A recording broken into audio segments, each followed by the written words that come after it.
The following program is a public access production. Comcast is required to provide time on this channel and make it available pursuant to franchise agreements with the communities we serve. Comcast is not affiliated with the following program or the producers of public access programming and is not responsible for the content. The following program does not reflect the opinions of Comcast or its affiliates.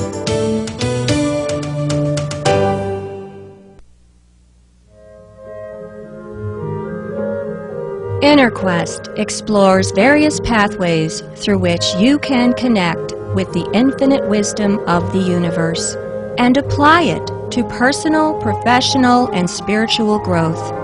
This program, featuring accomplished practitioners, educators, and authors, is provided by Infinity Foundation, an innovative center for holistic studies and research. We invite you to share this journey with us.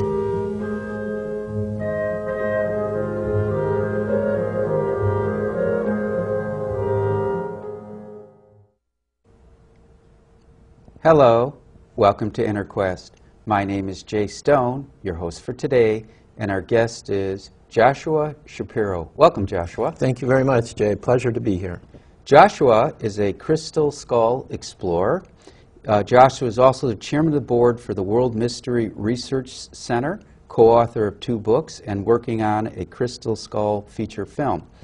Now, Joshua, can you tell our audience what a crystal skull is?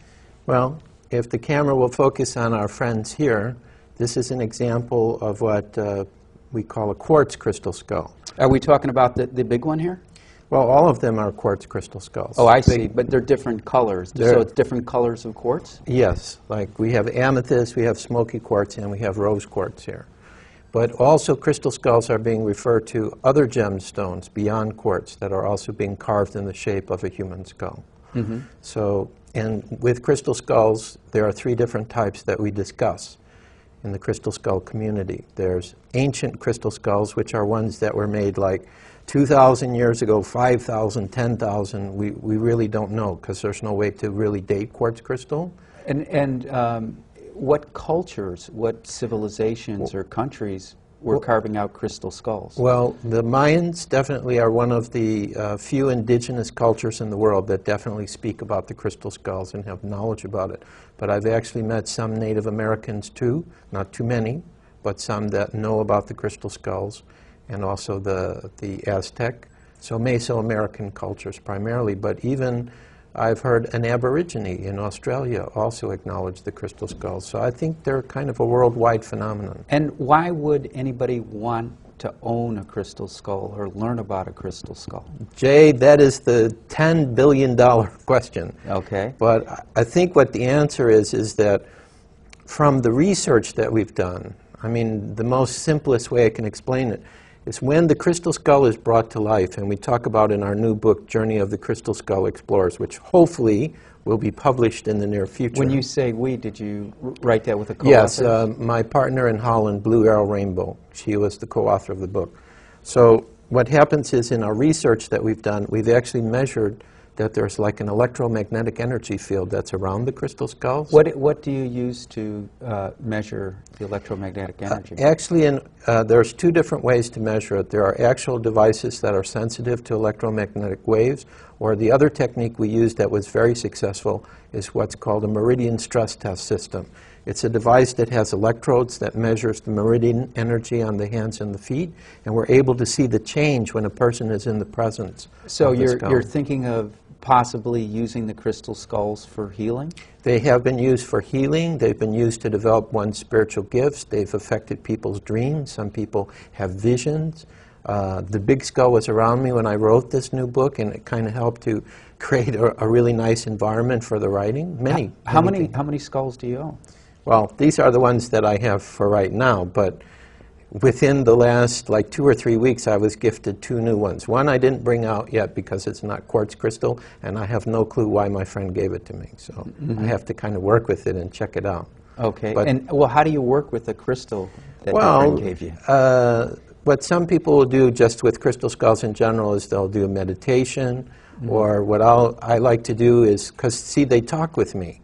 Now maybe your listeners might go, is Joshua sane? Is he crazy? No, there's like a living consciousness that gets associated with the skulls, and they tell you where they want to go or what they want to do.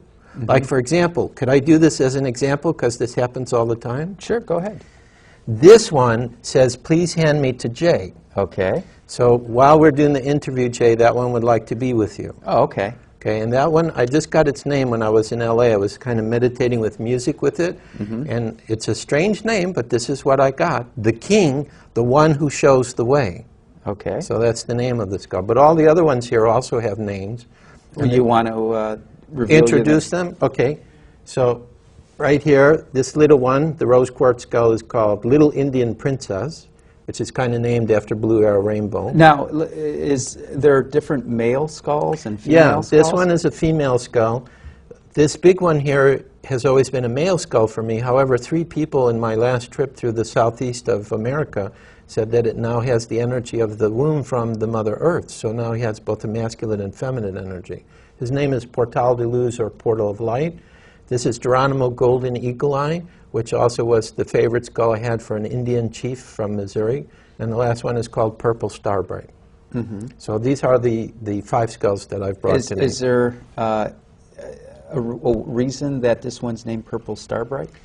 Well, Blue Arrow Rainbow, actually, I sent her a picture, and I always like to work with her to help come up with names, so she called it that. But the skull told me the real name is Zippy One Eye. So all right. I use both names. Well, so what does a small crystal skull cost? Oh, I think probably people can go on eBay and buy little ones like that for maybe between $40 to $60 or something like that. Okay. Maybe less. And what does the large skull cost? A large one could be over $1,000. Okay. It's based on the weight. So this is like 10 pounds. That's less than a pound. Now, the Indiana Jones movie, refresh my memory what the new Indiana Jones is? Title? Well, the title was Indiana Jones and the Kingdom of the Crystal Skull.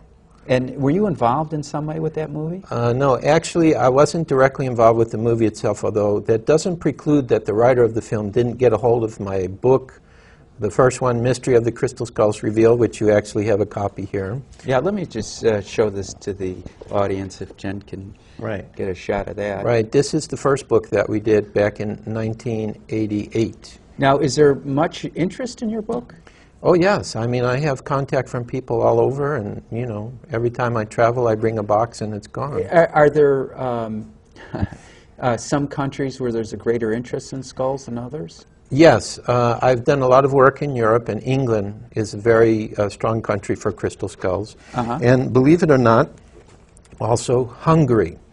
In Hungary, we did an international festival there last year, October of 2007, and over 600 people came, and it's like they hardly ever heard of crystal skulls before. And we had people coming that were like peasants from far, far away who you would never suspect would be interested. So that was kind of interesting. So I never know. Australia, too, the most famous crystal skull in the world, the Mitchell Hedges Crystal Skull of Love, the caretaker, he lives in Indiana, he just went there, and they were getting a big response there. So I'd say Australia, too, is pretty interested. And what kind of presentations or lectures are given at this conference? Well, what we do at our festivals is we invite all different kind of speakers to come to tell their story about their experiences with the crystal skull, or what they think they're about, or their theories about who made them, where did they come from. But also we bring in a lot of different people with different skulls so people can have a direct experience.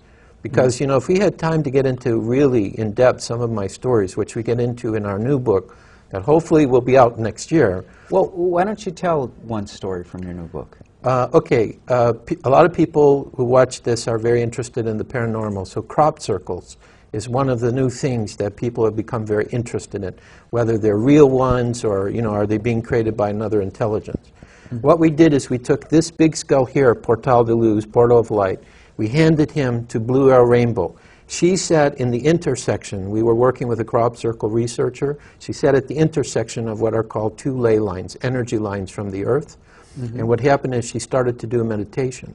And then there was another energy line that was coming in from directly behind her. It split into 2 pieces. I asked the researcher, have you ever seen that before? He said, no. That's the first time I ever saw an energy line split into 2 pieces. Well, when this energy line split into two pieces, was it something physical, something metaphysical, something on an